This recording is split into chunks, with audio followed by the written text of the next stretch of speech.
Hello everyone, welcome back to the Harsha DSC classes. ఈరోజు మనం ఈ వీడియోలో ఇంకొన్ని తెలుగుకి సంబంధించి ప్రాక్టీస్ బిట్స్ అయితే చూద్దామండి. మీకు చాలా వరకు ఈ బిట్స్ ప్రాక్టీస్ చేసినా సరిపోతుందండి గ్రామర్కి సంబంధించి. ఎందుకంటే గ్రామర్కి సంబంధించి ప్రతి ఒక్కటి కూడా క్లియర్గా ఎక్స్ప్లెయిన్ చేయబడుతుంది. ఆ క్వశ్చన్సే మీకు మరలా రిపీట్ అవుతూ కూడా ఉంటాయి. సో ఏదైతే క్వశ్చన్ అయితే నేర్చుకుంటారో దానికి సంబంధించి కంప్లీట్ ఇన్ఫర్మేషన్ నేర్చుకోండి. ఒక్కసారి చదివినా కూడా సరిపోతుంది. సో ఇక్కడ చూసుకున్నట్లయితే మనకు ఫస్ట్ది చిట్టడవి పదంలోని సంధి రాయండి అనేసి ఇచ్చారండి. సో చిట్టడవి మనకు ఇక్కడ టాకిటా అలాగే డాకిడా ఇలా ఉన్నాయనుకోండి, అవి ఏమవుతాయి మనకు ద్విరుక్త టకార సంధి అండి. చిట్టడవి పదంలోని నట్ట నడుమ కానీ ఇవన్నీ కూడా మనకు ద్విరుక్త టకారక సంధి కిందనే వస్తాయండి. చిట్టడవి పదంలో ఉండేటటువంటి సంధి ఏది అంటే ద్విరుక్త టకార సంధి అండి. నెక్స్ట్ క్వశ్చన్, చెవికి ఆనందాన్ని కలిగించు అనే అర్థంలో ఈ జాతీయాన్ని ఉపయోగిస్తారు అనేసి ఇచ్చారు. సో ఇక్కడ జాతీయాలు అయితే చూద్దాము. ఫస్ట్ వచ్చేసి చెవి నిల్లు కట్టుకొని పోరు అనేసి ఇచ్చారు. ఆప్షన్ 2 పెడచెవిన పెట్టు. ఆప్షన్ 3 చెవిటి వాని ముందు శంఖమూదడం. ఆప్షన్ 4 వీణుల విందు అనేసి ఇచ్చారండి. సో మనకు కరెక్ట్ ఆన్సర్ ఏమవుతుందండి?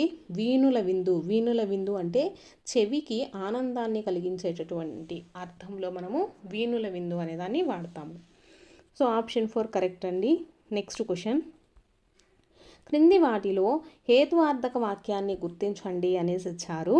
ఇక్కడ చూసుకున్నట్లయితే మీరు ఆప్షన్స్, ఫస్ట్ది వర్షాలు లేక పంటలు పండలేదు. ఆప్షన్ 2 రవి పని చేస్తాడో చేయడో. సో ఆప్షన్ 3 మీరందరూ ఇంటికి వెళ్ళి చదువుకోండి అని ఉంది. ఆప్షన్ 4 ఏం ఎప్పుడొచ్చామనేసి ఇచ్చారు.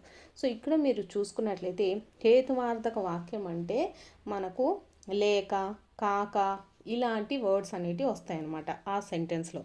సో ఇక్కడ హేతువార్థక వాక్యం మనకు ఏమవుతుందండి? ఆప్షన్ 1 వర్షాలు లేక పంటలు పండలేదు. ఇది మనకు ఆశ్చర్యార్థక వాక్యం అండి. ఇది ప్రశ్నార్థక వాక్యం. మీరందరూ ఇంటికి వెళ్ళి చదువుకోండి అంటే అది విద్యార్థక వాక్యము. సో హేతువార్థక వాక్యం అంటే వర్షాలు లేక పంటలు పండలేదు. సో ఇవి కూడా చెప్పాను కదా, దీన్ని ఆశ్చర్యార్థక వాక్యం అంటాము. ఇది వచ్చేసి మీరు ఇంటికి వెళ్ళి చదువుకోండి అంటే ఇది వాళ్ళకు మీరు ఇంటికి వెళ్ళి చదువుకోండి అనేసి చెప్పడం జరుగుతుంది. అంటే ఇదేంటి వాళ్ళకు ఒక విద్యార్థక వాక్యం లాగా అనమాట. నెక్స్ట్ చూసుకున్నట్లయితే ఏం ఎప్పుడొచ్చావు, ఇది మనకు ప్రశ్న గురించి తెలియజేస్తుంది. సో ఇక్కడ చూసుకున్నట్లయితే హేతువార్థక వాక్యం ఏమవుతుందండి? ఆప్షన్ 1. నెక్స్ట్ క్వశ్చన్, భిన్నత్వంలో ఏకత్వాన్ని కాపాడుకుంటూ మన దేశ గొప్పదనాన్ని కాపాడుకోవాల్సిన బాధ్యతను తెలియజేసేటటువంటి పాఠం ఏది అంటే ఇది వచ్చేసి మనకు తెలియజేసే పాఠం వచ్చేసి సందేశం అండి. సందేశం. నెక్స్ట్ క్వశ్చన్, క్షమ అనే పదానికి నానా అర్థాలు రాయండి అనేసి ఇచ్చారు. క్షమ అంటే వచ్చేసి మనకు ఏమవుతుందండి అర్థము? క్షమ అంటే మనకు నార్మల్గా ఓర్పు అని అర్థం. ఓర్పు, భూమి. క్షమ అంటే ఓర్పు, భూమి అండి. నానా అర్థాలు. నెక్స్ట్ క్వశ్చన్, చదువు నవల రచయిత ఎవరు అనేసి ఇచ్చారు. సో చదువు నవల యొక్క రచయిత ఎవరండి? కొడవగంటి కుటుంబరావు. నెక్స్ట్ క్వశ్చన్ వచ్చేసి ఛేదార్థక వాక్యాలు అనేసి ఇచ్చారండి. ఆప్షన్స్ చూసుకుంటే ఫస్ట్ది భూతకాల క్రియను తెలుపుతాయి అనేసి ఇచ్చారు. సో సెకండ్ ఆప్షన్ చూసుకుంటే వర్తమాన కాల క్రియను తెలుపుతాయి. ఆప్షన్ 3 వచ్చేసి కార్యకారణ సంబంధాన్ని తెలుపుతాయి. ఆప్షన్ 4 వచ్చేసి భవిష్యత్ కాల సమాపక క్రియను తెలుపుతాయి అనేసి ఇచ్చారు. సో ఈ క్వశ్చన్స్, ఈ టాపిక్ సంబంధించి చాలాసార్లు అయితే నేను చాలా వీడియోస్లో ఎక్స్ప్లెయిన్ చేశానండి. ఎవరైతే రెగ్యులర్గా వీడియోస్ ఫాలో అవుతున్నారో వాళ్ళకైతే ఆల్రెడీ ఈ టాపిక్ గురించి చాలాసార్లు అయితే విన్నారు. సో మళ్ళీ చెప్తానండి. భూతకాల అసమాపక క్రియనండి క్వార్థము అంటారండి. భూతకాల అసమాపక క్రియ క్వార్థం అంటారు. వర్తమాన కాలక్రియను వచ్చేసి శ్రద్ధార్థకం అంటారండి. శ్రద్ధార్థకము. నెక్స్ట్ చూసుకున్నట్లయితే మనకు కార్యకారణ సంబంధాన్ని తెలిపే వాటిని అప్యార్థకాలు అంటారండి. అప్యార్థక వాక్యాలు అంటారు కదా. సో కార్యకారణ సంబంధాన్ని తెలిపితే దాన్ని అప్యార్థక వాక్యాలు అంటారు. నెక్స్ట్ భవిష్యత్ కాల సమాపక క్రియను ఏవి తెలుపుతాయండి? ఛేదార్థకాలండి. ఛేదార్థకాలంటే భవిష్యత్ కాల సమాపక క్రియను తెలుపుతాయి. నెక్స్ట్ క్వశ్చన్, బంగారము అను పదానికి పర్యాయ పదాలు రాయండి అనేసి ఇచ్చారు. బంగారము, బంగారము అంటే అందరికీ తెలిసిందే కదండి, పుత్తడి, స్వర్ణము. పర్యాయ పదాలు పుత్తడి, స్వర్ణము. నెక్స్ట్ క్వశ్చన్ వచ్చేసి కర్మకారునిచే తయారు చేయబడినది అనే అర్థం గల ఉత్పత్తి పదం ఏది అనేసి ఇచ్చారు. కర్మకారునిచే తయారు చేయబడినదండి. ఏమవుతుందండి? కార్ముకము. కార్ముకము అంటే కర్మకారునిచే తయారు చేయబడినది. నెక్స్ట్ క్వశ్చన్, ఛందోనియమం లేకుండా వ్యవహారిక భాషలో రాసే ప్రక్రియ ఏది అనేసి ఇచ్చారు. ఆప్షన్స్ వచ్చేసి వచన కవిత, ఆప్షన్ 2 ద్విపద, ఆప్షన్ 3 ముత్యాల సరాలు, ఆప్షన్ 4 గేయము అనేసి ఇచ్చారండి. సో వీటిల్లో దేనికి ఛందోనియమము ఉండదు? సో ఆన్సర్ వచ్చేసి వచన కవితకండి. వచన కవితకు వచ్చేసి ఛందో నియమం ఏమీ లేకుండా వ్యవహారిక భాషలో రాసే ప్రక్రియను మనం ఏమంటాము? వచన కవిత. నెక్స్ట్ క్వశ్చన్, నెక్స్ట్ వచ్చేసి ఉద్దండలీల ఉభయ వాక్పృడి సూక్తి వైచిత్రి తన కవితా లక్షణాలని చెప్పుకున్నటువంటి కవి ఎవరు? ఉద్దండలీల ఉభయ వాక్ప్రౌఢి సూక్తి వైచిత్రి తన కవితా లక్ష్యాలని చెప్పుకున్నటువంటి కవి ఎవరు అనేసి ఇచ్చారండి. ఎవరు అంటే శ్రీనాథుడు అండి. ఎవరు? శ్రీనాథుడు. నెక్స్ట్ క్వశ్చన్, రాజు కువలయానందకరుడు ఈ వాక్యంలోని అలంకారం ఏది అనేసి ఇచ్చారండి. సో ఇది వచ్చేసి మనకు శ్లేషాలంకారానికి సంబంధించిందండి. రాజు కువలయానందకరుడు ఈ వాక్యంలో ఉండేటటువంటి అలంకారం వచ్చేసి శ్లేషాలంకారము. నెక్స్ట్ క్వశ్చన్, నెక్స్ట్ వచ్చేసి నాగార్జునుడు మహాప్రాకార్యాన్ని నిర్మించాడు ఈ వాక్యానికి సరైన కర్మని వాక్యం రాయండి అనేసి ఇచ్చారండి. నాగార్జునుడు మహాప్రాకార్యాన్ని నిర్మించాడు. దీన్ని మనం కర్మని వాక్యంలో ఎలా రాస్తామండి? నాగార్జునిచే మహాప్రాకార్యం నిర్మించబడింది. చేత ఇవన్నీ వస్తాయండి. బడు ఇవన్నీ మనకు కర్మని వాక్యంలో వస్తాయన్నమాట. నాగార్జునిచే మహాప్రాకార్యం నిర్మించబడింది. నెక్స్ట్ క్వశ్చన్, అబ్దుల్ కలాం ఆత్మకథను తెలుగులో ఒక విజేత ఆత్మకథగా అనువాదం చేసిన వారు ఎవరు? అబ్దుల్ కలాం యొక్క ఆత్మకథను వచ్చేసి తెలుగులో ఒక విజేత యొక్క ఆత్మకథగా అనువాదం చేసిన వారు ఎవరండి? చినవీరభద్రుడు అండి. వాడ్రేవు చినవీరభద్రుడు. నెక్స్ట్ క్వశ్చన్, ముఖార విందం సమాస పేరు రాయండి అనేసి ఇచ్చారు. ముఖార విందం. కరెక్ట్ ఆన్సర్ వచ్చేసి ఉపమాన ఉత్తర పద కర్మధారయ సమాసం అండి. ముఖార విందం సమాసం పేరు వచ్చేసి ఉపమాన ఉత్తర పద కర్మధారయ సమాసం. నెక్స్ట్ క్వశ్చన్,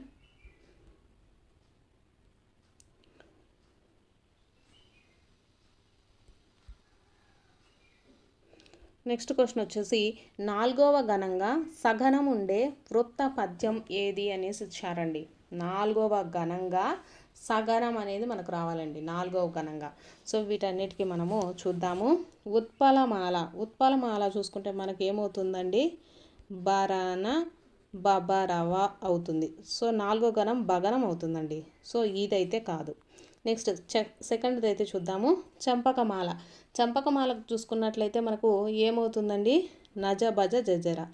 నజ భజ. సో ఇది 4వది జగరం అవుతుందండి. సో ఇది కూడా కాదు.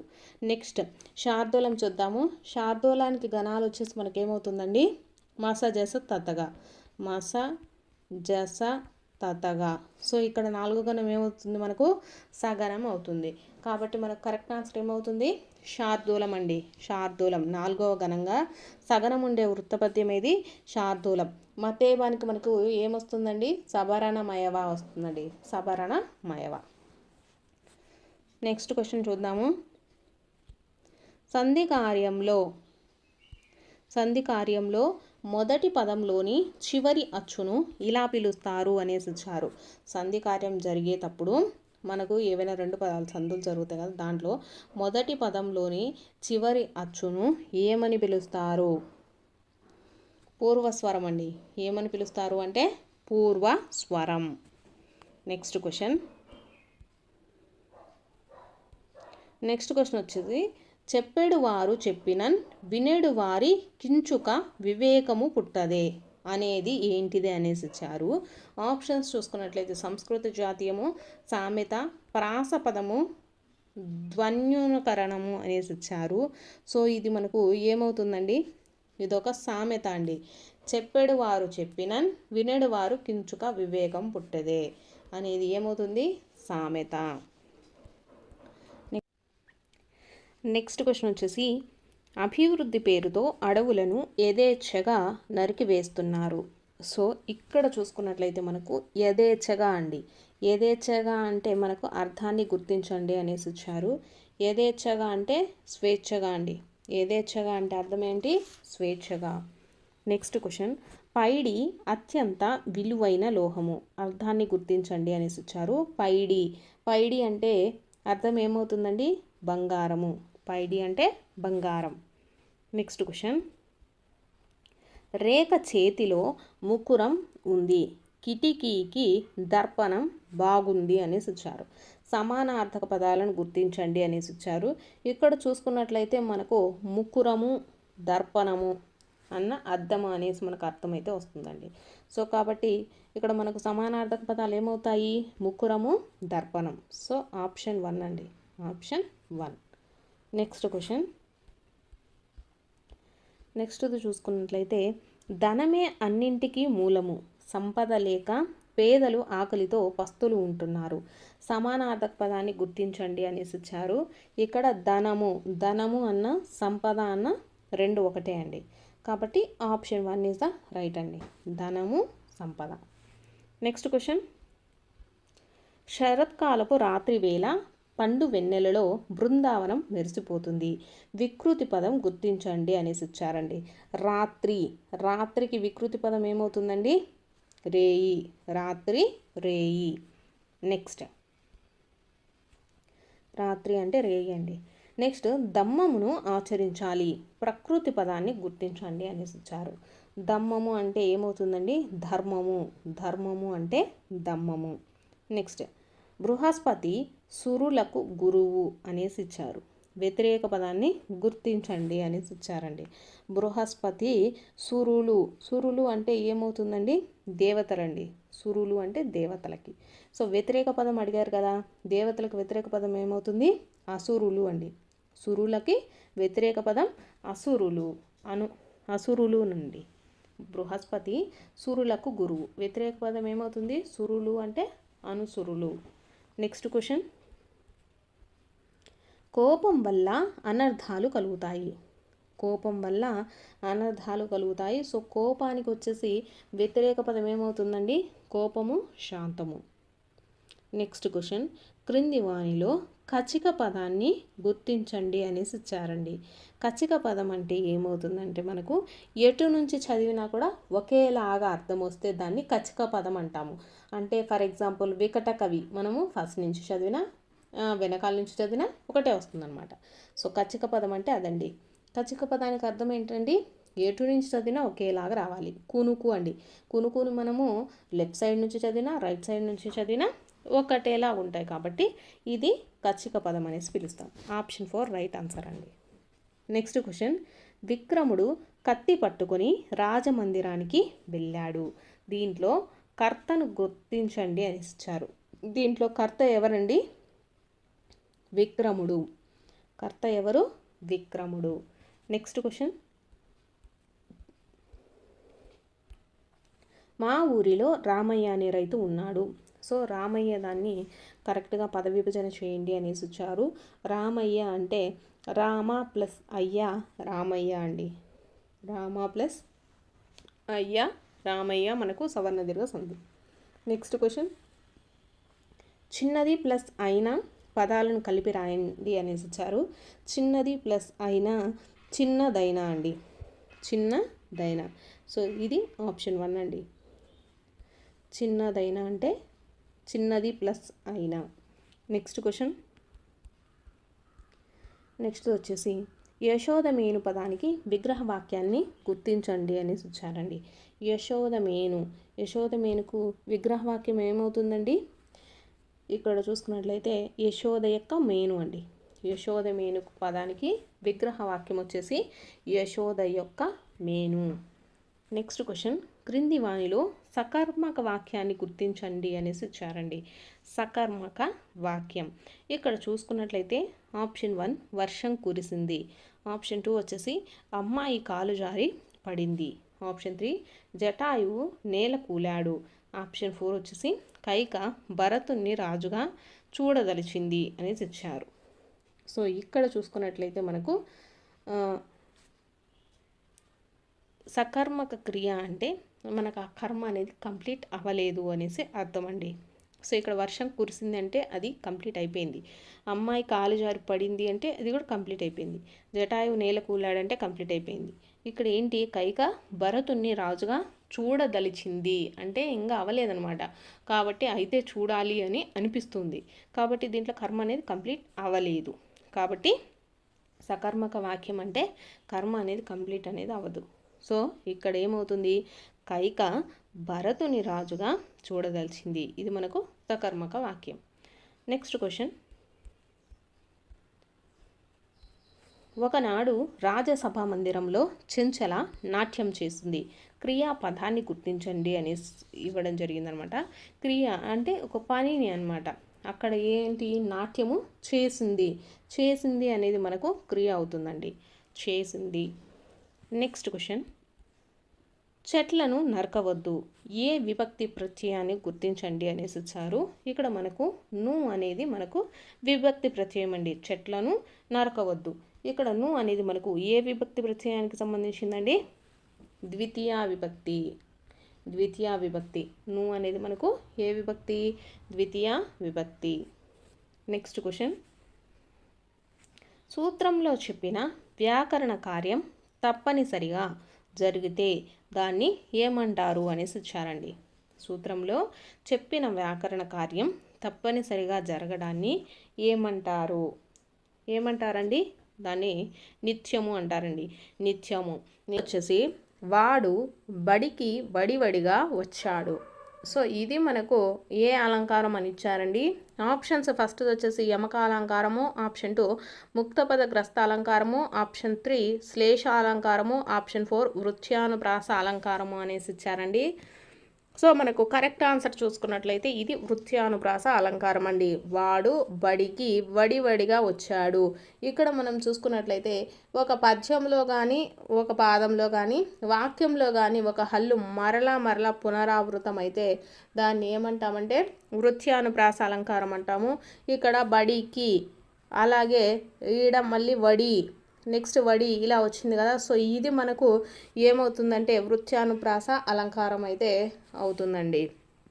నెక్స్ట్ చూసుకున్నట్లయితే మనకు యమక అలంకారం చూసుకున్నట్లయితే యమక అలంకారానికి కూడా మనకు ఇలా 2 పదాలు అంటే వచ్చిన పదమే మరలా వస్తే దాన్ని మనము యమకం అంటాము. కానీ ఏమై ఉండాలి, ఈ రెండుటికి అర్థ భేదం అనేది ఉండాలండి.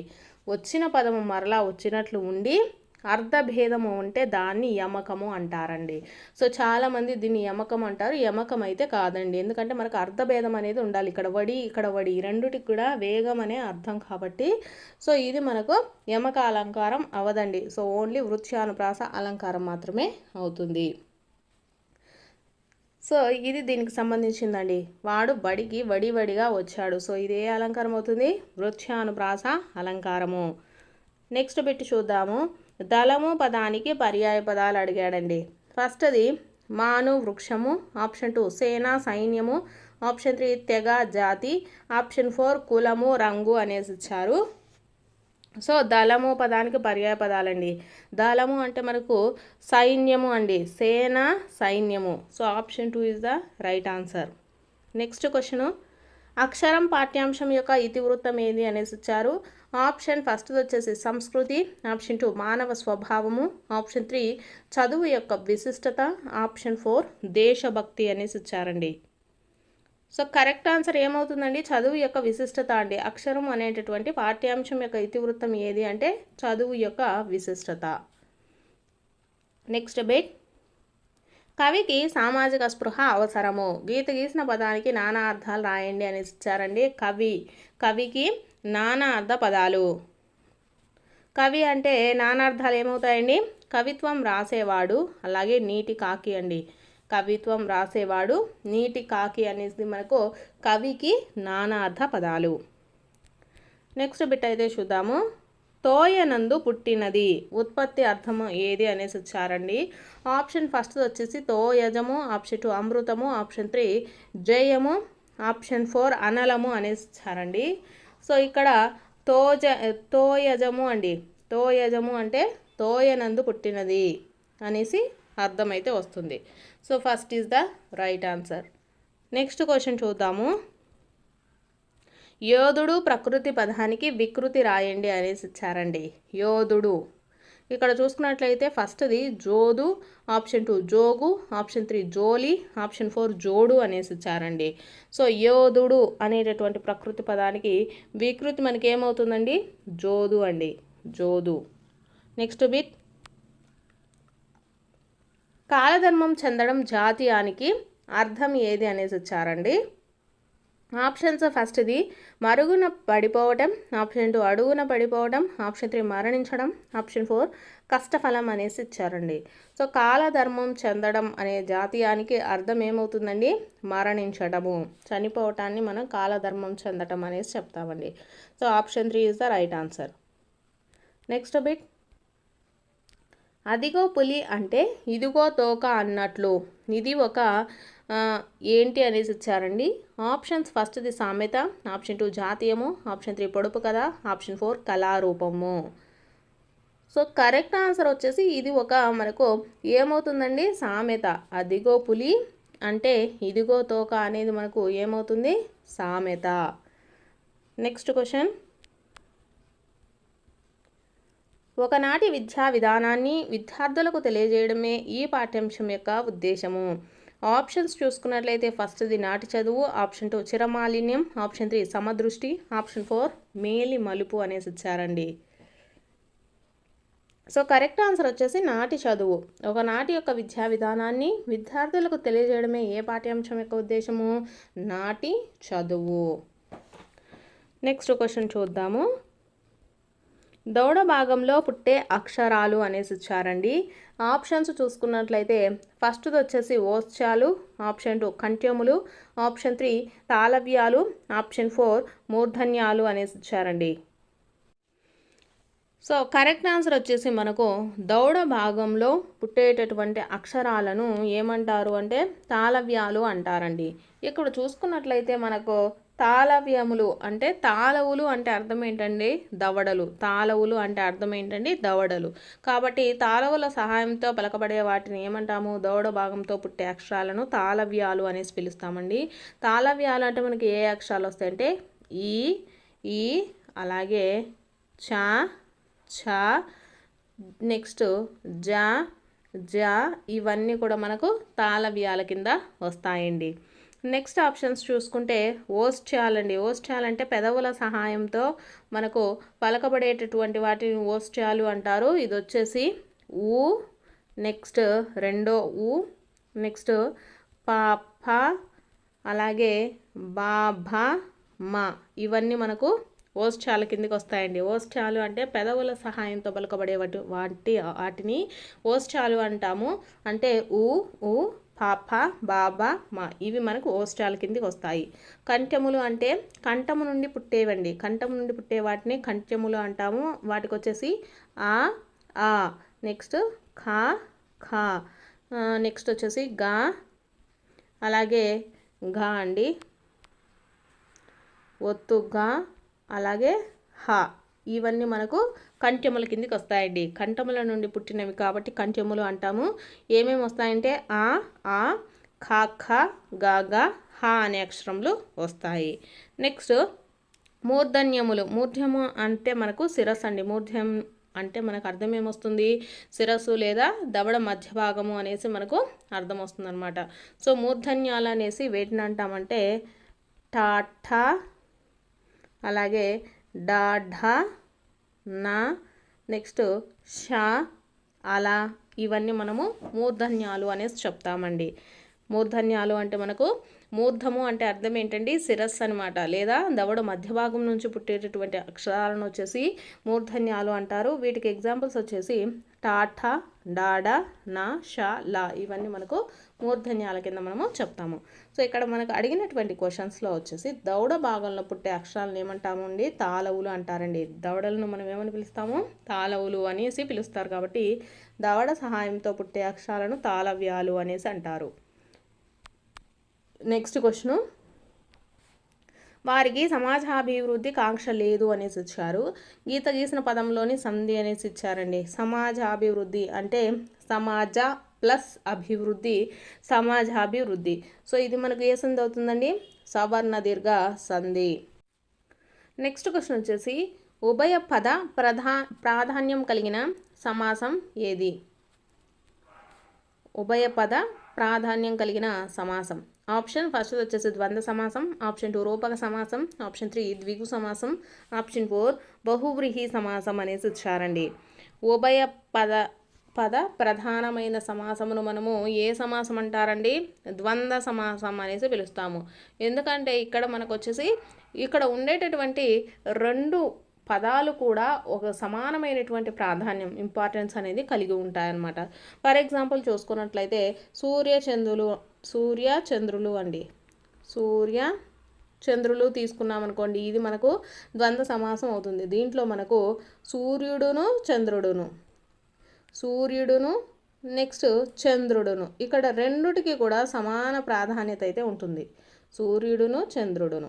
కాబట్టి ఇటువంటి ఉభయ పద ప్రాధాన్యం కలిగినటువంటి సమాసాన్ని ఏమంటాము, ద్వంద్వ సమాసం అనేసి చెప్తామండి. నెక్స్ట్ క్వశ్చన్, వల్లభ పదానికి అర్థం రాయండి అనేసి ఇచ్చారు. ఆప్షన్స్ ఫస్ట్ వచ్చేసి భార్య, ఆప్షన్ 2 పుత్రుడు, ఆప్షన్ 3 పుత్రిక, ఆప్షన్ 4 భర్త అనేసి ఇచ్చారు. వల్లభ అంటే అర్థం ఏంటంటే భర్త. So option 4 is the right answer. Next bit, భూతకాలిక అసమాపక క్రియ ఏది అనేసి ఇచ్చారండి. ఆప్షన్స్ ఫస్ట్ వచ్చేసి క్వార్థకం, ఆప్షన్ 2 ఛేదార్థకం, ఆప్షన్ 3 షష్టార్థకం, ఆప్షన్ 4 అప్యార్థకం అనేసి ఇచ్చారు. సో మనకు చూసుకున్నట్లయితే భూతకాలిక అసమాపక క్రియను ఏమని అంటామండి, క్వార్థము అంటాము. భూతకాలిక అసమాపక క్రియను వచ్చేసి క్వార్థము అంటాము. భవిష్యత్ కాల అసమాపక క్రియ వచ్చేసి ఛేదార్థకం అంటాము. నెక్స్ట్ చూసుకున్నట్లయితే వర్తమాన కాలిక అసమాపక క్రియను వచ్చేసి శబ్దార్థకం అనేసి పిలుస్తాము. అప్యార్థకం అంటే రెండు వాక్యాలు చెప్పే విషయాలు విరుద్ధకాలు అయితే వాటిని అప్యార్థకాలు అనేసి పిలుస్తామండి. సో ఇక్కడ ఇచ్చినటువంటి క్వశ్చన్ చూసుకున్నట్లయితే భూతకాలిక అసమాపక క్రియ. సో భూతకాలిక అసమాపక క్రియను ఏమని పిలుస్తాము, క్వార్థము అనేసి పిలుస్తారండి. So first one is the right answer. Next question వచ్చేసి చెప్పవలసినవి చెప్పారు, నీదే భారం అన్నారు. ఈ వాక్యాన్ని సంశ్లిష్ట వాక్యంగా మారుస్తే అనేసి ఇచ్చారండి. సో సంశ్లిష్ట వాక్యంగా మార్చినప్పుడు మనకు పై వాక్యం ఎలా ఉంటుంది అనేసి అడుగుతున్నారు. సో చూసుకున్నట్లయితే మనకు చెప్పవలసినవి చెప్పారు, నీదే భారం అన్నారు. ఇది మనం సంశ్లిష్ట వాక్యంగా ఎలా మారుస్తాము, చెప్పవలసినవి చెప్పి నీదే భారం అన్నారు. So option 2 is the right answer. Next question, క్రింది వారిలో తెలుగు జ్ఞానపీఠ పురస్కారం పొందని వారు ఎవరు?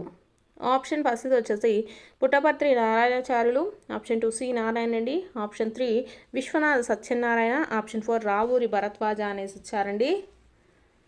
సో కరెక్ట్ ఆన్సర్ చూసుకున్నట్లయితే మనకు ఫస్ట్ దండి, క్రింది వారిలో తెలుగులో జ్ఞానపీఠ పురస్కారం పొందని వారు ఎవరు, పుట్టపర్తి నారాయణాచార్యులు. నెక్స్ట్ బిట్, మాత్రా ఛందస్సును అనుసరిస్తూ లయాత్మకంగా సాగునది ఏది అనేసి ఇచ్చారు. ఆప్షన్స్ ఫస్ట్ వచ్చేసి గేయ కవిత, ఆప్షన్ 2 కథానిక, ఆప్షన్ 3 నవల, ఆప్షన్ 4 వ్యాసము అనేసి ఇచ్చారండి. సో కరెక్ట్ ఆన్సర్ వచ్చేసి మనకు గేయ కవిత అండి.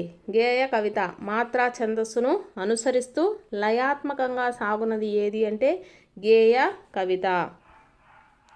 నెక్స్ట్ బిట్, మేలి మలుపు పాఠ్యాంశము దేవులపల్లి కృష్ణశాస్త్రి గారి ఏ రచన నుండి గ్రహింపబడినది?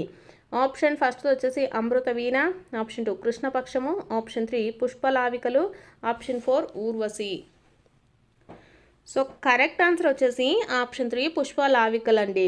మేలి మలుపు పాఠ్యాంశం వచ్చేసి దేవులపల్లి కృష్ణశాస్త్రి గారి ఏ రచన నుంచి గ్రహించబడినది? Pushpalavikalu. So option 3 is the right answer. Next question చూద్దాము. 14వ అక్షరము యతి స్థానం కలిగినటువంటి పద్యం ఏది అనేసి ఇచ్చారు. ఆప్షన్ ఫస్ట్ వచ్చేసి ఉత్పలమాల, ఆప్షన్ 2 శార్దూలము, ఆప్షన్ 3 చంపకమాల, ఆప్షన్ 4 మత్తేబము.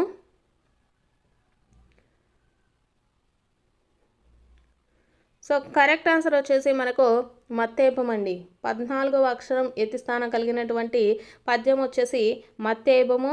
చంపకమాలకు వచ్చేసి 11వ అక్షరము. నెక్స్ట్ శార్దూలానికి చూసుకున్నట్లయితే మనకు 13వ అక్షరము. ఉత్పలమాలకు వచ్చేసి 10వ అక్షరం వచ్చేసి మనకు యతి స్థానంగా కలిగి ఉంటుందండి. ఉత్పలమాల అంటే 10వ అక్షరము, శార్దూలం అంటే 13వ అక్షరము, చంపకమాల 11వ అక్షరము, మత్తేయమము చూసుకున్నట్లయితే 14వ అక్షరం యతి స్థానం కలిగి ఉన్నటువంటి పద్యము. So option 4 is the right answer. Next question చూద్దాము.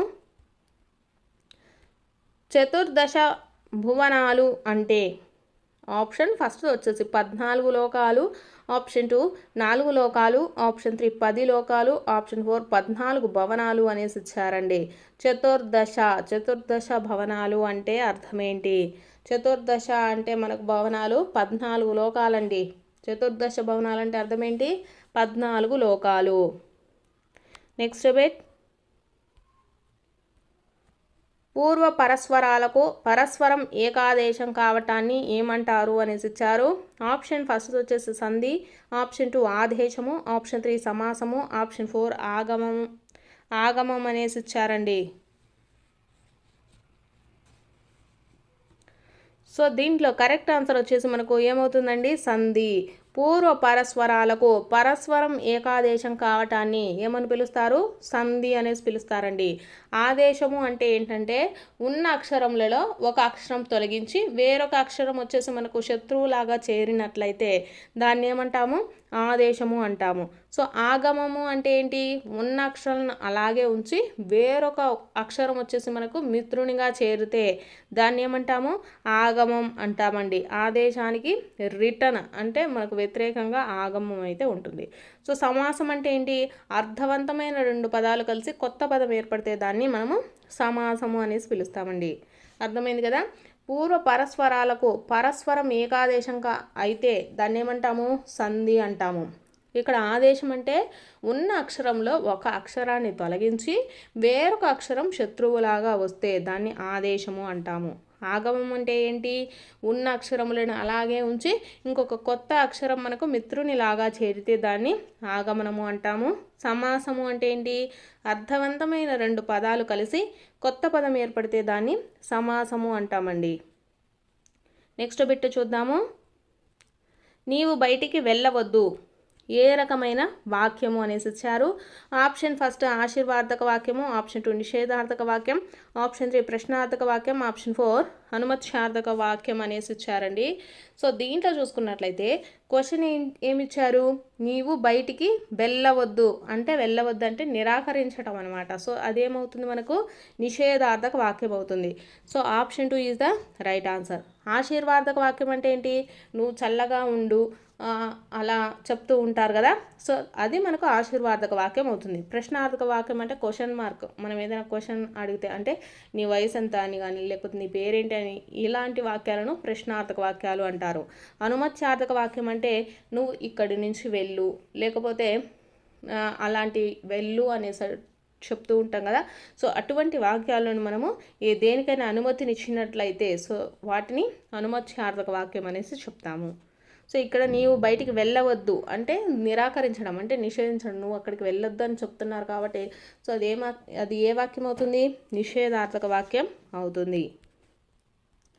Next question. మీ ఇల్లు ఏ సంధి అనేసి ఇచ్చారు.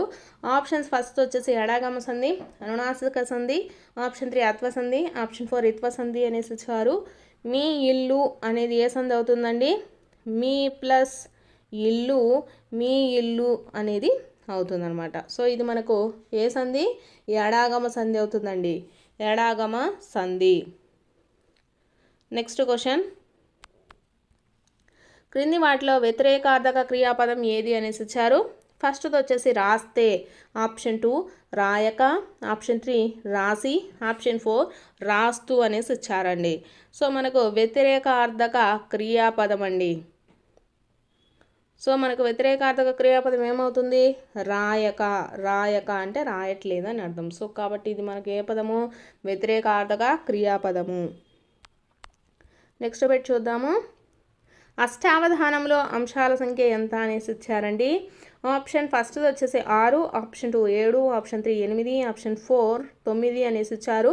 అష్టావధానం అంటే అష్ట అంటే మనకు ఎంత అండి? 8. సో అష్టావధానంలో అంశాల సంఖ్య ఎంత? 8 అంశాలు ఉంటాయండి. Next bet. జ్ఞానము దీపం వలె జీవితానికి వెలుగునిస్తుంది. ఈ వాక్యంలో జ్ఞానం అనేది ఏది అనేసి ఇచ్చారు. ఆప్షన్స్ ఫస్ట్ వచ్చేసి ఉపమేయము, ఆప్షన్ 2 ఉపమానము, ఆప్షన్ 3 ఉపమావాచకము, ఆప్షన్ 4 సమాన ధర్మము అనేసి ఇచ్చారండి. సో కరెక్ట్ ఆన్సర్ చూసుకున్నట్లయితే మనకు జ్ఞానము అనేది ఏంటిదండి? ఉపమేయము. జ్ఞానము అనేది ఉపమేయము. ఉపమానం వచ్చేసి మనకు దీపం అవుతుంది. ఉపమా వాచకం చూసుకున్నట్లయితే వలె అండి. వలె అనేది ఉపమా వాచకం అవుతుంది. సమాన ధర్మం ఏందండి? జీవితానికి వెలుగునిస్తుంది. జీవితానికి వెలుగునిస్తుంది అనేది మనకు సమాన ధర్మం అవుతుంది. ఇక్కడ మనకు ఏమడిగారు? జ్ఞానము. జ్ఞానం అనేది ఏమవుతుంది? ఉపమేయము. వచ్చేసి తెలుగు పూలు శతకకర్త ఎవరు? ఆప్షన్స్ ఫస్ట్ వచ్చేసి Narla Chiranjeevi, option 2 Marada Venkaiah, option 3 Narla Venkateswararao, option 4 Pothuluri Veerabrahmam. So ఇవి వచ్చేసి మనకు ఈ బిట్స్ తెలంగాణ వాళ్ళకి కానివ్వండి, ఏపీ వాళ్ళకి కానివ్వండి, తెలుగుకి సంబంధించి గ్రామర్ ప్రాక్టీస్ బిట్స్ కాబట్టి ప్రతి ఒక్కరికి కూడా యూస్ఫుల్గా అయితే ఉంటాయండి. సో ఈ క్వశ్చన్ చూసుకున్నట్లయితే తెలుగు పూలు శతకకర్త ఎవరు అనేసి ఇచ్చారు. సో కరెక్ట్ ఆన్సర్ వచ్చేసి మనకు నార్ల చిరంజీవి అండి. తెలుగు పూలు శతకకర్త ఎవరు? Narla Chiranjeevi. Next second bit అయితే చూద్దాము. పంకము అను పదానికి అర్థము. ఆప్షన్స్ ఫస్ట్ది వచ్చేసి పద్మము, ఆప్షన్ 2 పన్నీరు, ఆప్షన్ 3 లోకము, ఆప్షన్ 4 బురద. సో కరెక్ట్ ఆన్సర్ వచ్చేసి పంకము అను పదానికి అర్థం వచ్చేసి బురద అండి. ఆప్షన్ 4. నెక్స్ట్ బిట్ అయితే చూద్దాము. ఉదకము పదానికి పర్యాయ పదాలు అనేసి ఇచ్చారు. ఆప్షన్ ఫస్ట్ది వచ్చేసి తురగము గుర్రము, ఆప్షన్ 2 రథము తేరు, ఆప్షన్ 3 వృక్షము చెట్టు, ఆప్షన్ 4 జలము నీరు. ఉదకము అండి. ఉదకము పదానికి పర్యాయ పదాలు అయితే అడిగారు. ఉదకము అంటే ఏంటండి? జలము నీరు. Option 4 is the right answer. Next bit చూద్దాము. విద్యా పదానికి వికృతి రాయండి అనేసి ఇచ్చారండి. విద్య అనే పదానికి వికృతి మనకు ఏమవుతుందండి? విద్య అంటే విద్యే అండి. విద్యే. Option 2 is the right answer. Next bit చూద్దాము. జనని పదానికి నానా అర్థ పదాలు రాయండి అనేసి ఇచ్చారు. ఆప్షన్ ఫస్ట్ది వచ్చేసి చూచు తెలియు, ఆప్షన్ 2 తల్లి దయ, ఆప్షన్ 3 బుద్ధి తలపు, ఆప్షన్ 4 నింద మాట అనేసి ఇచ్చారండి. జనని అను పదానికి నానా అర్థ పదాలు ఏమవుతాయండి? తల్లి దయ. Option 2 is the right answer. Next bit చూద్దాము. ఆవులిస్తే పేగులు లెక్క పెట్టినట్లు అనగా.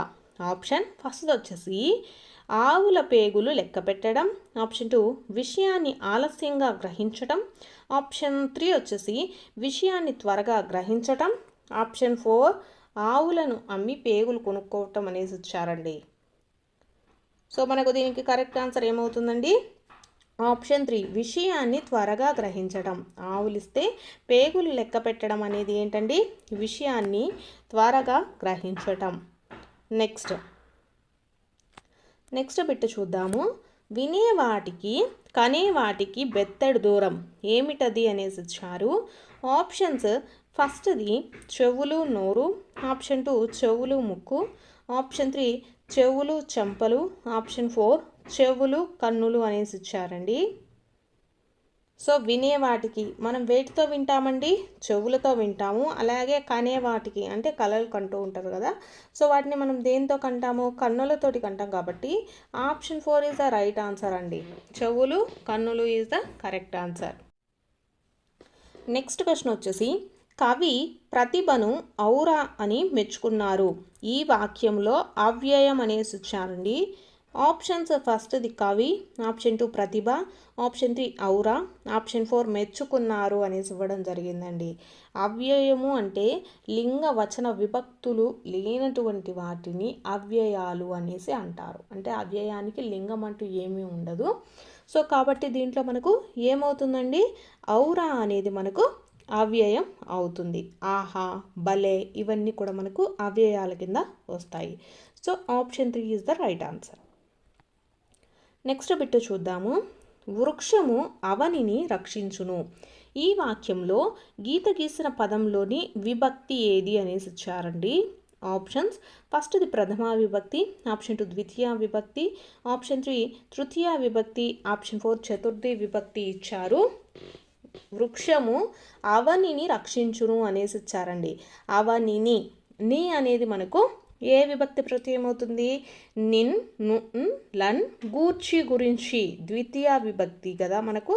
సో ఇక్కడ ని అనేది మనకు ఏ విభక్తి అవుతుందండి? ద్వితీయ విభక్తి అవుతుంది. So option 2 is the right answer. ప్రథమ విభక్తి అంటే మనకు ఏ విభక్తిలో ఏ ప్రత్యయాలు వస్తాయి? డూమువులు వస్తాయి. తృతీయ విభక్తి అంటే చేతన్, చేన్, తోడన్, తోన్. అలాగే చతుర్థి విభక్తి అంటే కొరకు, కై అనేటటువంటి ప్రత్యయాలు మనకు రావడం జరుగుతుంది. నెక్స్ట్ బిట్ వచ్చేసి, ఈ క్రింది వానిలో మధ్యమ పురుషకు సంబంధించినది ఏది అనేసి ఇచ్చారండి. సో మనకు మధ్యమ పురుష, ఉత్తమ పురుష, అలాగే ప్రథమ పురుష ఉన్నాయి కదా, వీటి గురించి తెలుసుకున్నట్లయితే మనకు ఈ క్వశ్చన్కి ఆన్సర్ అయితే ఈజీగా అయితే చేయొచ్చండి. మధ్యమ పురుష అంటే మనకు ఏమేమి వస్తాయి? నీవు, అలాగే మీరు అని ఉంటే మనకు అదేమవుతుందండి? మధ్యమ పురుష కింద వస్తుంది. సో ఆప్షన్స్లో చూసుకున్నట్లయితే ఏమున్నాయి? నీవు క్రమశిక్షణతో నడుచుకో, ఇది మనకు ఏమవుతుందండి? మధ్యమ పురుషకు సంబంధించింది. సో ఉత్తమ పురుషకు సంబంధించింది అయితే, ఉత్తమ పురుష అయితే ఏముంటాయండి? నేను, మేము, ఇవి మనకు ఉత్తమ పురుష కింద వస్తాయండి. ఉత్తమ పురుష కింద నేను, మేము అనేటటువంటివి వస్తాయి. మధ్యమ పురుష అయితే నీవు, మీరు అని వస్తాయి. ప్రథమ పురుషకు సంబంధించి అయితే వాడు, ఆమె, అది, ఇవి మనకు ప్రథమ పురుష కింద రావడం జరుగుతుంది. నెక్స్ట్ బిట్ అయితే చూద్దాము. క్రింది వానిలో నిత్య ఏకవచనమునకు సంబంధించనిది ఏది అనేసి ఇచ్చారండి. ఆప్షన్ ఫస్ట్ వచ్చేసి తెలుపు, ఆప్షన్ 2 వడ్లు, ఆప్షన్ 3 ఇత్తడి, ఆప్షన్ 4 కంచు అనేసి ఇచ్చారండి. వీటిల్లో నిత్య ఏకవచనమునకు సంబంధించనిది అనేసి ఇచ్చారండి. సంబంధించింది కాదు, సంబంధించనిది ఏది అంటే మనకు ఏమవుతుందండి? వడ్లు. ఇది నిత్య బహువచనం అండి, ఏకవచనం అయితే కాదు. సో ఇక్కడ నిత్య ఏకవచనాలు ఏంటివి? తెలుపు, ఇత్తడి, కంచు, ఇవన్నీ మనకు నిత్య ఏకవచనమునకు సంబంధించినటువంటి పదాలు. నెక్స్ట్ బిట్ చూసుకున్నట్లయితే, బాలకృష్ణ దినపత్రిక చదువుతున్నాడు. గీత గీసిన పదము ఈ క్రింది వానిలో దేనికి చెందినది అనేసి ఇచ్చారండి. బాలకృష్ణ అనేది మనకు ఏమవుతుంది అనేసి ఇచ్చారు. సో ఇది మనకు ఏమవుతుందండి? కర్త. బాలకృష్ణ అనేది ఏమవుతుందండి? కర్త అవుతుంది. ఒకవేళ కర్మ ఏంటి అనేసి అడిగారు అనుకోండి, దినపత్రిక అనేది మనకు కర్మ అవుతుంది. క్రియ ఏంటి? ఏం చేస్తున్నాడు? చదువుతున్నాడు. కాబట్టి మనకు చదువుతున్నాడు అనేది క్రియాపదం అవుతుందండి. దీంట్లో మనకు బాలకృష్ణ అనేది ఏమవుతుంది? కర్త, కర్మ వచ్చేసి దినపత్రిక, క్రియ వచ్చేసి చదువుతున్నాడు అనేది అవుతుంది. నెక్స్ట్ బిట్ చూద్దాము. క్రింది వానిలో సంయుక్తాక్షరం లేని పదం ఏది అనేసి ఇచ్చారు. ఆప్షన్స్ ఫస్ట్ది వజ్రము, ఆప్షన్ 2 బాల్యము, ఆప్షన్ 3 ముద్ద, ఆప్షన్ 4 చెట్లు అనేసి ఇవ్వడం జరిగిందండి. సో ఇక్కడ చూసుకున్నట్లయితే మనకు ఆప్షన్ 3 వచ్చేసి ముద్ద అనే పదము సంయుక్తాక్షరం లేని పదం అండి. ఇది మనకు దాకి దావొస్తుంది కాబట్టి ఇది ఏమవుతుంది? మనకు ద్విత్వాక్షరం అవుతుంది. ద్విత్వాక్షరం. సో మనకు సంయుక్తాక్షరం అంటే ఏమిటి? ఒక హల్లునకు వేరొక హల్లు వచ్చినట్లయితే దాన్ని మనము సంయుక్తాక్షరంగా చెప్తాము. సో ఇక్కడ జాకి రావత్తుంది కాబట్టి ఇది సంయుక్తాక్షరం అవుతుంది. లాకి యావత్తుంది, ఇది సంయుక్తాక్షరం. ఇక్కడ టాకి లావత్తుంది కాబట్టి ఇది కూడా సంయుక్తాక్షరం అవుతుంది. ద్విత్వాక్షరం అంటే ఏమవుతుంది? మనకు ఒక హల్లునకు అదే హల్లు మనకు ఒత్తుగా వచ్చినట్లయితే మనకు అది ద్విత్వాక్షరం అవుతుంది అనమాట. సో ఇక్కడ సంయుక్తాక్షరం లేని పదం ఏంటి? ఆప్షన్ 3. నెక్స్ట్ క్వశ్చన్ చూద్దాము. క్రింది వానిలో అంతస్థాక్షరాన్ని గుర్తించండి అనేసి ఇచ్చారు. ఆప్షన్స్ ఫస్ట్ది వచ్చేసి యా, ఆప్షన్ 2 గా, ఆప్షన్ 3 మా, ఆప్షన్ 4 కా అనేసి ఇచ్చారండి. సో మనకు అంతస్థాలంటే ఏంటో తెలియాలండి. అంతస్థాలను వేటిని పిలుస్తారండి? యా, రా, లా, వాళ్ళను వచ్చేసి అంతస్థాలు అనేసి పిలుస్తారు. సో దీంట్లో అంతస్థాక్షరం ఏమవుతుంది? యా అనేసి అవుతుంది. So option 1 is the right answer అండి. నెక్స్ట్ చూసుకున్నట్లయితే కట్టెదుట పదాన్ని విడదీయండి అనేసి ఇచ్చారండి. కట్టెదుట అనేటటువంటి పదాన్ని విడదీసినట్లయితే మనకు ఏమవుతుందండి? కడు ప్లస్ ఎదుట, కట్టెదుట. నెక్స్ట్ బిట్, గజేంద్రుడు పదంలోని సంధి అనేసి అడిగారండి. ఆప్షన్స్ ఫస్ట్ వచ్చేసి సవర్ణ దీర్ఘ సంధి, ఆప్షన్ 2 గుణ సంధి, ఆప్షన్ 3 అత్వ సంధి, ఆప్షన్ 4 ఇత్వ సంధి అనేసి ఇచ్చారండి. సో కరెక్ట్ ఆన్సర్ ఏమవుతుంది? గుణసంధి అండి. గజేంద్రుడు అంటే గజ ప్లస్ ఇంద్రుడు, గజేంద్రుడు. ఇక్కడ మనకు ఏ అనేది వస్తుందండి కాబట్టి మనకి ఇది ఏమవుతుంది? గుణసంధి. గజ ప్లస్ ఇంద్రుడు, గజేంద్రుడు, గుణసంధి అవుతుంది. నెక్స్ట్ బిట్ చూద్దాము. పదధ్వనులు విగ్రహవాక్యం రాయండి అనేసి ఇచ్చారు. ఆప్షన్ ఫస్ట్ది వచ్చేసి పదములందు ధ్వనులు, ఆప్షన్ 2 పదముల యొక్క ధ్వనులు, ఆప్షన్ 3 పదము ధ్వనులు, ఆప్షన్ 4 పదముల వలన ధ్వనులు అనేసి ఇచ్చారండి. పద ధ్వనులు విగ్రహవాక్యం మనము ఏమవుతుంది? పదముల యొక్క ధ్వనులండి. పదధ్వనులు అంటే పదముల యొక్క ధ్వనులు. నెక్స్ట్ బిట్, ఇక్కడ వచ్చేసి మనకు 2 లఘువులు 1 గురువు చిహ్నము ఏ గణానికి చెందినది అనేసి ఇచ్చారు. ఆప్షన్స్ ఫస్ట్ది సగనము, ఆప్షన్ 2 యగనము, ఆప్షన్ 3 రగనము, ఆప్షన్ 4 తగనము అనేసి ఇచ్చారండి. గణాలకు సంబంధించి కూడా మనము కంపల్సరీ అయితే నేర్చుకోవాలండి. గణాలకు సంబంధించి కూడా క్వశ్చన్ అయితే అడుగుతారు. సో గణాలను ఈజీగా ఎలా గుర్తుపెట్టుకోవాలంటే యమాతారాజ బాణసలగం అనేటటువంటిది మనకు ఒక కోడ్ అయితే ఉందండి. ఆ కోడ్ ద్వారా మనము ఈజీగా గణాలను గుర్తుపెట్టచ్చు. సో ఇక్కడ మనకు 2 లఘువులు అలాగే 1 గురువు, ఇది మనకేమవుతుంది? సగనము అవుతుందండి. సగనం 2 గురువులు 1 లఘువు ఉన్నట్లయితే సగనం అవుతుంది. అలాగే యగనము చూసుకున్నాం అనుకోండి, యగనం వచ్చేసి మనకు 1 లఘువు 2 గురువులు వస్తే యగనము, రగనము వస్తే 1 గురువు అలాగే 1 లఘువు గురువు రగనం అవుతుందండి. రగనము, యగనము. నెక్స్ట్ తగనము. తగనానికి చూసుకున్నట్లయితే 2 గురువులు 1 లఘువు తగనం కింద మనము చెప్పచ్చు. ఈజీగా గుర్తుపెట్టుకోవడానికి యమాతారాజ బాణసలగం అనేటటువంటిది కోడ్ అయితే రాసుకొని దానికి గురువు లఘువులు గుర్తించండి. ఈజీగా అయితే మీరు రాయొచ్చు. నెక్స్ట్ క్వశ్చన్ చూసుకున్నట్లయితే విష్ణు రో చిష్ణు జిష్ణు సహిష్ణు కృష్ణ అనేసి ఇచ్చారు. పై వాక్యంలో గల అలంకారం ఏది అనేసి ఇచ్చారు. ఆప్షన్స్ ఫస్ట్ది వచ్చేసి రూపకాలంకారం, ఆప్షన్ 2 అంత్యానుప్రాస అలంకారం, ఆప్షన్ 3 వృత్యానుప్రాస అలంకారం, ఆప్షన్ 4 అతిశయోక్తి అనేసి ఇచ్చారండి. సో ఇక్కడ మనకు ఏదైనా ఒక పద్యంలో కానీ ఒక పాదంలో కానీ ఒక హల్లు వచ్చేసి పునరావృతం అవుతూ ఉంటే అది మనకు ఏ అలంకారం అవుతుందండి? వృత్యానుప్రాస అలంకారం అవుతుంది.